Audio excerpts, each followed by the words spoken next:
Bonjour à tous, le 5 mars se réunissait à Paris le jury de la nouvelle édition du Carré des Jardiniers. Objectif, sélectionner les 5 finalistes pour le titre de Maître Jardinier 2015. Qui sont les professionnels ou artistes qui composent le jury de cette compétition? Quels sont les projets retenus pour la grande finale? Réponse en images dans cette édition spéciale. 15 membres composent le jury du Carré des Jardiniers.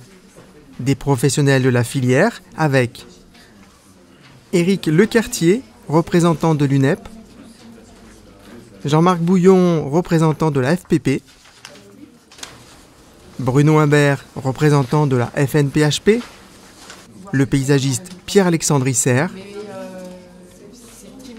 Martine Meunier, rédactrice en chef, Philippe Collignon, journaliste et chroniqueur, Michel Audouy, de la Fédération française du paysage, Nicole Maillon, du magazine Extérieur Design, Luc Échilet, maître jardinier 2013, mais aussi des artistes et des personnalités, le sculpteur Gary, le maître parfumeur Jacques Cavalier, l'acteur François Morel, le pianiste et compositeur Dimitri Nedic, le chef cuisinier Yannick Aleno, et enfin les paysagistes Jean Mus, président du Carré des Jardiniers, et Louis Bénèche, parrain de cette édition. 3 mois jour pour jour après la sélection des finalistes, la team Paysalia présentait le 5 juin au salon Jardin aux Tuileries à Paris les 5 finalistes. Rencontre avec Xavier Poyot, finaliste du Carré des Jardiniers.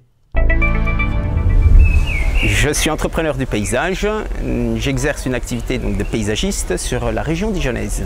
Je gère une entreprise d'une 30aine de personnes et notre spécialité c'est la création de jardins à destination essentiellement des particuliers et de quelques entreprises.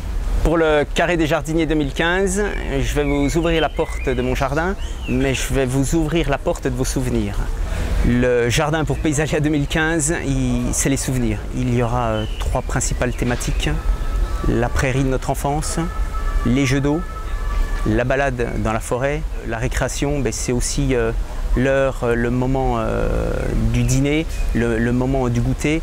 On voulait travailler aussi le sens du goût et travailler avec la nourriture, le jardin nourricier. Le pari sera gagné si chaque visiteur repart avec un rappel de son enfance, évidemment des moments heureux. Donc ce sera vraiment plus des ambiances florales. Ce sera par exemple le parfum d'une rose, une couleur, la couleur d'une palette végétale, peut-être la couleur d'un simple coquelicot. Ça pourrait être les jeux d'eau, refaire des barrages. Quand on était enfant, on jouait certainement dans une rivière, dans un ruisseau, on s'est tous amusés à bloquer l'eau, à voir où allait la petite feuille sur le courant de l'eau. On va travailler avec des pépinières spécialisées pour vous faire découvrir des végétaux, des plantes un petit peu originales, un petit peu rares, mais qui poussent dans nos régions. On va certainement terminer également notre création avec un petit souvenir assez amusant qui, je pense, parlera à tout le monde, et qui est la cour de récréation pour vraiment rappeler des souvenirs. Évidemment, la récréation, c'est là où on apprend, mais c'est là aussi où on découvre un petit peu la vie. Je vous donne rendez-vous dans la prochaine édition de Paysalia le Mag pour découvrir un autre finaliste. Qu'est-ce que je vais pouvoir dire, je ne sais pas. Les idées peuvent être séduisantes, mais je ne vois pas. Régulièrement, nos souvenirs d'enfance, c'est que je vais reprendre ça aussi. Ouais. Alors, je suis... de toute façon, on va couper. De toute façon, ouais, parfait. Ouais.